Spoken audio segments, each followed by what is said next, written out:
Assalamualaikum warahmatullahi wabarakatuh. 15 Mei 2025 kemarin, kita semua digemparkan dengan berita terkait adanya komunitas Facebook yang bernama Fantasi Sedara. Singkatnya, komunitas ini adalah komunitas yang dimana anggotanya saling bertukar pengalaman, saling bertukar cerita terkait dunia perhubungan badan dan pelecehan seksual. Nah, yang membedakan dan membuat orang marah, ya hampir semua orang di medsos marah adalah mereka melakukannya kepada orang-orang yang punya hubungan darah dengan mereka. Saya nggak perlu menjelaskan gimana gilanya mereka lah. Tapi intinya seperti itu teman-teman. Mereka melakukan pelecehan seksual, hubungan badan, kemudian keinginan fantasi-fantasi terhadap ibunya sendiri, bapaknya sendiri, kemudian anaknya sendiri bahkan yang masih di bawah umur. Dan anggotanya itu mencapai 32.000 orang. Dan sebelum di take down, setahu saya itu ada di angka 44.000. Ini angka yang gede banget loh. Ini angka yang gede banget dan besar. Dan artinya apa? Artinya ada 44.000 orang sakit yang di dalam sana. Ada 44.000 orang yang berpotensi memiliki penyimpangan seksual, termasuk para simpatisannya.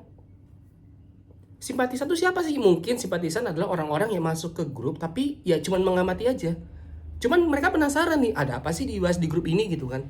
Kemudian ternyata ada loh orang-orang yang suka fantasi yang sama dengan saya gitu kan. Meskipun si orang simpatisan ini nggak berani melakukan nih, tapi dia tahu wadah itu adalah bukti nyata ya fantasi sedara itu bisa dilakukan. Dan ini bukan hal yang sepele. Cuman di satu sisi ya, kita real aja lah. Kita sama-sama jujur-jujuran aja lah. Fetis-fetis aneh di Facebook ini nggak cuman si fantasi sedara ini aja. Ada banyak. Teman-teman kalau iseng cari deh, apa kayak gitu kan fetis aneh terkait apa. Itu ada di Facebook. Kemarin jujur ya, sore saya ketik fantasi sedara. Nah, terus di situ kan ada tulisannya relatable akun kan, atau akun yang semisal dengannya. Itu ketemu loh, akun namanya tukar tambah istri. Ada itu real, sampai sekarang masih ada deh. Itu pengikutnya kurang lebih 16.000 atau 20.000 gitu. Isinya yaitu ada seorang suami atau istri yang menawarkan pasangannya untuk saling bertukar. Di captionnya dia bilang, mau nggak dengan istri saya seperti ini gitu kan, umur 46 tahun gitu kan, lokasi Bekasi gitu kan. Masih ada kayak gitu teman-teman. Rusak banget. Nah, kembali lagi, sebenarnya orang-orang yang masuk dalam grup fantasi sedara ini, mereka tuh dipengaruhi apa sih sampai punya pemikiran serusak itu gitu kan. Kenapa ada seorang anak yang terangsang ngeliat ibunya? Kenapa ada seorang bapak yang merasa ingin berhubungan badan dengan anaknya? Kenapa gitu? Ya kalau kita tahu atau kita cari benang merahnya, ujung-ujungnya ya jawabannya sama. Mereka pasti adalah pecandu pornografi. Itu jawabannya. Teman-teman coba deh riset. Kalau nggak percaya ya, seberapa rusak atau jauh pornografi itu merusak otak kita. Pornografi teman-teman, itu efeknya sama dengan kalau kita kecanduan dengan drugs atau obat-obatan. Itu sama. Dan di otak kita ada namanya sistem limbik. Sistem limbik ini adalah sistem yang mengatur terkait dengan emosi, perasaan gitu kan, kemudian pengalaman, karakter, perilaku. Nah, ketika sistem limbik ini udah dimasuki oleh kecanduan porno, maka secara nggak langsung dia akan mengirim sinyal berupa hormon yang sama dengan rasa candu enaknya pakai narkoba.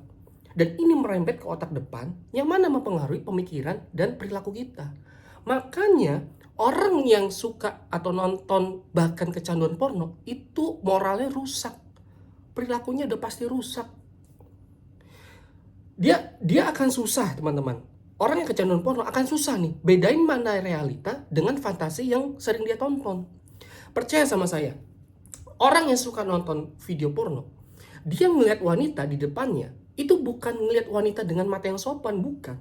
Pasti dia akan melihat dengan pandangan-pandangan kayak, wah bentuk payudaranya seperti film yang saya tonton 2 hari yang lalu nih. Atau mungkin dia ngelihat bentuk pinggulnya, bentuk wajahnya. pandangan-pandangan dia pasti seperti itu gitu loh. Dan ketika dia melihat seperti itu, kemudian malamnya dia terangsang, ya yang dibayangin perempuan yang dia lihat pada saat pagi hari. Makanya saya kalau ada argumen laki-laki memperkosa perempuan karena perempuannya pakai baju terbuka, itu kurang relevan ya. Kenapa? Karena ya orang-orang yang kena pelecehan seksual nggak selalu perempuannya terbuka, bahkan perempuan hijab pun dilecehkan. Ya karena memang moral mereka udah rusak, mereka udah nggak bisa lagi bedain mana realita, mana fantasi. Dan saat saya riset ya, kemarin saya nemu artikel nih, saya bacakan langsung ya. Artikel penggalan di mana ada seorang laki-laki yang pernah kecanduan porno dan dia ngasih testimoni gimana matanya dia ketika beraktivitas sehari-hari. Katanya dia gini teman-teman. Ini saya ambil dari artikel mojok.co ya. Dia bilang gini, aku naik KRL misalnya. Aku berdiri, ada lawan jenis di depanku. Pikiranku jadi rusak. Begitu juga dengan sebuah kondisi di mana aku lagi duduk nunggu hujan. Ada lawan jenis di sana dan kami hanya berdua. Pikiranku kacau, semua berkat JAV. JAV itu Japan Adult Video ya. Dan ini loh yang saya tadi bilang. Bahwa orang-orang yang kecanduan porno, dia nggak lagi melihat realita sebagai sesuatu yang punya hal yang lurus dalam moral gitu. Dia ngeliat kayak, oh kayaknya bisa difantasikan dan diaplikasikan deh dari apa yang saya tonton tadi malam. Dan orang-orang yang di fantasi sedara, saya yakin betul. Saya yakin mereka pasti adalah pecandu pornografi. Dan untuk teman-teman tahu, pornografi itu genrenya kayak di film. Jadi macam-macam. Misalnya kalau di film kan ada genre horor, kemudian ada thriller ya kan, atau komedi. Nah di video porno juga ada. Ada yang genrenya mungkin dia LGBT, ada yang biseksual, kemudian ada yang antara murid sama guru gitu. Bahkan ada yang sama binatang pun juga ada.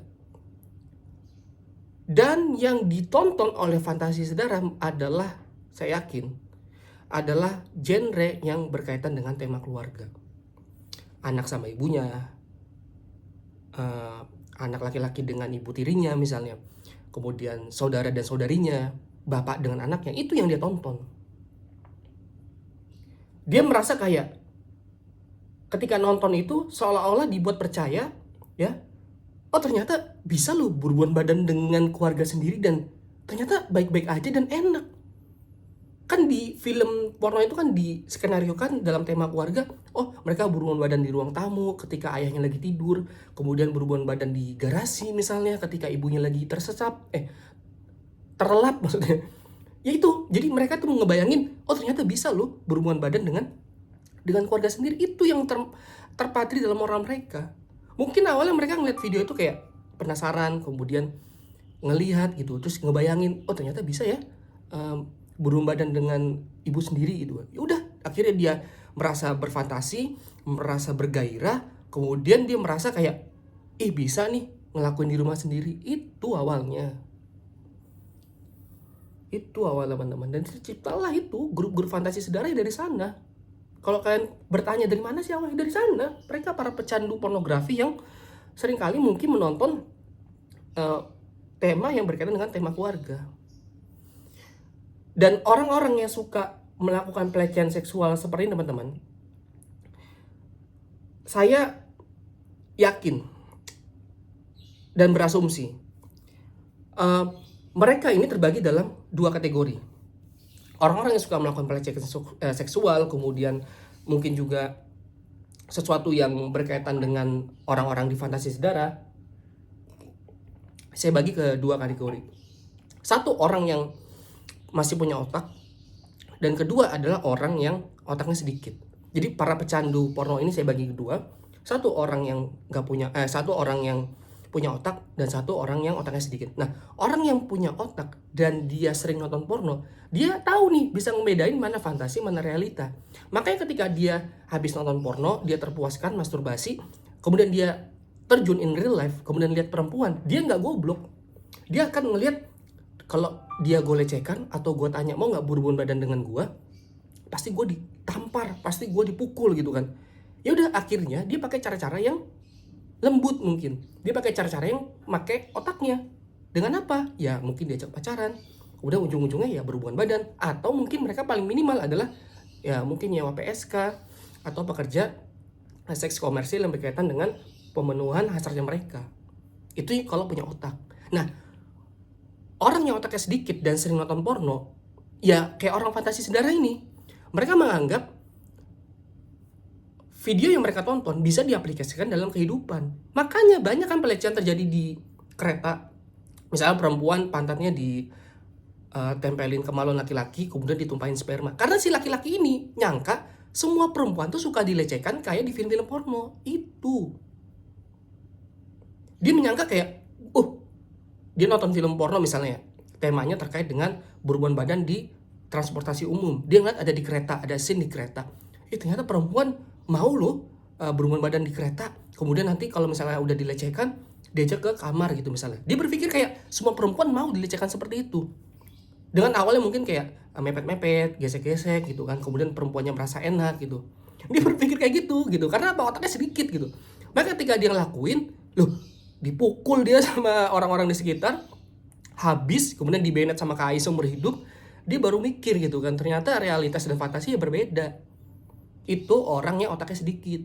Nah, kalau fantasi sedarah itu udah gak ada otak. Kenapa ya? Karena itu darah daging sendiri gitu loh. Hewan pun bahkan jarang ada hewan yang mau berhubungan badan dengan pihak sedarahnya dia gitu. Jarang banget. Dan kalau misalkan teman-teman menyangka atau orang-orang sedarah ini denial lah, dia bilang enggak, ini saya dari lahir kok saya nggak pernah nonton video porno, itu bohong, pasti bohong. Pasti ada benang merahnya, dan benang merah yang paling jelas dan paling tebal ya si nonton video porno itu.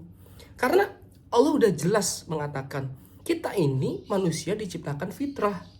Fitrah itu artinya apa? Ya kita suka sama keindahan, kita suka dengan hal-hal yang baik, kita suka dengan sesuatu yang benar. Kita nih dicipta dengan moral yang lurus gitu loh. Kita suka dengan sesuatu yang sesuai dengan fitrah kita diciptakan gitu. Oke, suami istri saling cinta, kemudian perempuan laki-laki gitu, suka gitu. Nggak ada orang tiba-tiba lahir kemudian suka, kayaknya saya ingin berhubungan badan dengan anak saya umur 5 tahun. Nggak ada teman-teman.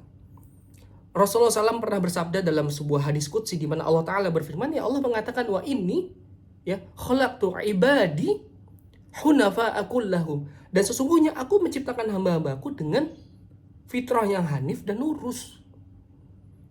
Dan dilanjutkan dalam hadisnya, sesungguhnya ya setan-setan itu yang mengalihkan dan berusaha membuat para hamba-hambaku ya jauh dari aku. Artinya ya kita selain dari lingkungan, selain dari apa yang kita tonton, selain dari pergaulan, ya setan-setan itu juga membuat kita itu merasa fetis atau fantasi kita itu hal yang benar dan dibenarkan oleh moral.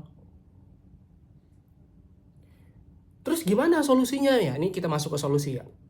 Terus gimana solusinya terkait dengan fantasi sedarah ini gitu? Apa yang harus kita lakukan? Pertama gini teman-teman, fantasi sedarah ini, orang-orang yang suka nonton video porno itu harus dihentikan. Kalau misalnya kalian masih nonton video porno, hentikan sekarang. Kenapa? Karena itu eskalasinya kalau udah nikah itu beragam banget atau beragam sekali masalah yang akan timbul. Saya pernah menangani seorang perempuan yang cerita kepada saya, suaminya selalu nggak mau berhubungan badan, dan ketika dicari tahu dia suka masturbasi di kamar mandinya sendiri dengan video-video porno yang dia lihat. Nih di buku yang saya tulis ya bersama Ustadz Amar ya, di Ranjang Manis Ada Puisi Tentang Desah, itu ada gejala-gejala fenomena kelainan seksual kayak masokisme, sadisme, atau berfantasi bertukar pasang ketika ingin melakukan hubungan badan. Ada di sini kami tulis. Nah, teman-teman bisa check out di link di bio. Nah, itu awalnya apa? Ya awalnya karena laki-lakinya atau perempuannya itu suka masturbasi sendiri sebelum nikah. Masturbasi pakai tangannya, kemudian dia nonton video gitu kan. Nah, ketika dia nikah, ternyata si pasangannya nggak bisa memuaskan dia karena ya mungkin rasanya beda gitu kan. Dan kalau orang yang kecanduan pornografi, solusinya bukan nikah, ya sembuhin dulu, disembuhin dulu. Ya nanti insya Allah saya tulis juga ya link di deskripsi kira-kira doa seperti apa yang pernah Rasulullah SAW anjurkan ketika teman-teman ingin jauh dari kecanduan porno. Kemudian kalau teman-teman kerja di pemerintahan, yuk gerak yuk sekarang yuk.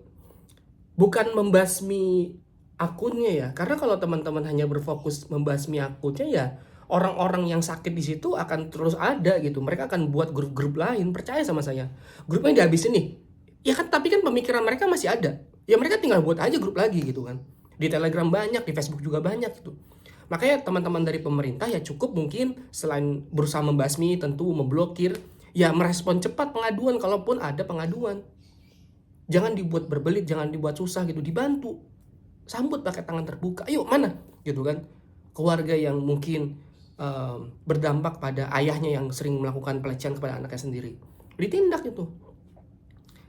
Misalnya teman-teman sekarang profesi guru, yuk ya guru nih, kasih tahu ke murid-muridnya yang masih SD misalnya, kasih tahu terkait dengan edukasi seksual. Dan edukasi seksual tuh bukan hanya berhubungan badan, tunjukin aja, ini loh ada bagian tubuh kamu yang nggak boleh dipegang sama orang lain, termasuk ibu bapak kamu nanti. Kasih tahu kalau misalnya anak perempuan, anak laki-laki ada bagian-bagian tubuh yang nggak boleh dipegang oleh orang lain dan itu adalah haknya dia. Kasih tahu. Nanti kan anak akan bilang, Bu tapi ayah saya sering megang bagian bokong saya, sering digesek-gesek. Nanti kan kalian tahu, oh ternyata anak ini bermasalah nih orang tuanya. Langsung ya, langsung bertindak gitu kan. Jangan merasa kayak itu urusan rumah tangga orang lain. Itu anak kecil lagi butuh bantuan kita. Mereka sering kali nggak tahu itu adalah masalah dan sesuatu yang nggak wajar gitu. Itu guru. Nah, mungkin profesi lain juga silakan menyesuaikan. Kira-kira misalnya kerja di jaksa, kerja sebagai pengusaha gitu kan, ngelihat temen yang punya fetis-fetis aneh gitu kan, ngelihat anak yang berperilaku nggak wajar gitu, dicari tahu gitu loh. Ini butuh kerjasama kita, bukan cuma pemerintah aja. Nggak bisa tiba-tiba diberangus Facebooknya, kemudian kita oke, sudah aman, tenang aja. Enggak. Yang diberangus kan wadahnya, pemikirannya tuh ada. Mungkin tetangga kalian kah? Mungkin orang-orang itu adalah orang yang depan kalian, depan rumah kalian, atau mungkin satu RT dengan kalian, nggak ada yang tahu. Atau mungkin teman kubikel kalian di kantor. Dan untuk teman-teman yang mau nikah ya, untuk teman-teman yang mau nikah, cari tahu lebih dalam gitu terkait dengan calon pasangannya. Berdoa sama Allah semoga dihindarkan dari calon pasangan yang punya fetis-fetis menyakitkan seperti itu dan sangat aneh dan merusak keturunan ya. Tanya ketika mau nikah kepada calonnya gitu kan. Kalau waktu kosong tuh ngisi dengan hal apa sih gitu kan. Tanya. Karena kalau dia satu jauh dari agama dan kedua kebayangan waktu kosong ya ujung-ujungnya, saya bukannya suuzon ya, tapi ada aja kemungkinan dia suka nonton video porno, masturbasi dan semacamnya. Mungkin ya, mungkin. Tapi cari tahu waktu kosongmu digunakan untuk apa. Kalau weekend ngapain? Kalau habis pulang kerja ngapain? Tanya ke calonnya. Ya kita nggak bisa ujuk-ujuk nanya kamu masturbasi berapa kali sebulan gitu. Ya kita kan nikah tuh bukan ada hal-hal yang etis ditanyakan dan ada yang nggak etis gitu. Nah untuk pertanyaan terkait dengan fetis aneh ini tanya aja gitu kan. Dan sisanya berdoa kepada Allah. Minta kepada Allah semoga nanti di kalangan laki-laki atau perempuan yang dijauhkan dari perilaku menyimpang seksual seperti ini gitu. Dan kejadian ini harus berhenti di kita teman-teman. Dan saya yakin ketika berita ini udah redam, ketika berita ini nggak ada lagi yang mengangkatnya, pasti akan ada isu-isu lain terkait dengan penyimpangan seksual ini. Dan ujung-ujungnya benang merahnya apa? Video porno. Udah. Ini saya udah nulis buku ini sama Ustadz Ammar ya. Dengan berbagai kitab, dengan berbagai pengalaman yang kami tulis di sini menangani teman-teman. Ya, benang merahnya lagi-lagi ketika suami nggak puas ya karena disini nonton video porno. Ketika istri merasa kayak nggak bisa berfantasi kepada pasangannya ya karena nonton video porno atau nonton video-video Korea misalnya. Maksud saya video Korea yang mungkin ada hubungannya dengan video berhubungan badan semacamnya ya. Atau mungkin dia suka nonton atau baca manga-manga yang seksis yang mengarah kepada berhubungan badan dan semacam itu kan banyak, hentai dan semacamnya. Ya itu. Ya, semoga Allah melindungi kita semua dan semoga Allah menjaga kita semua.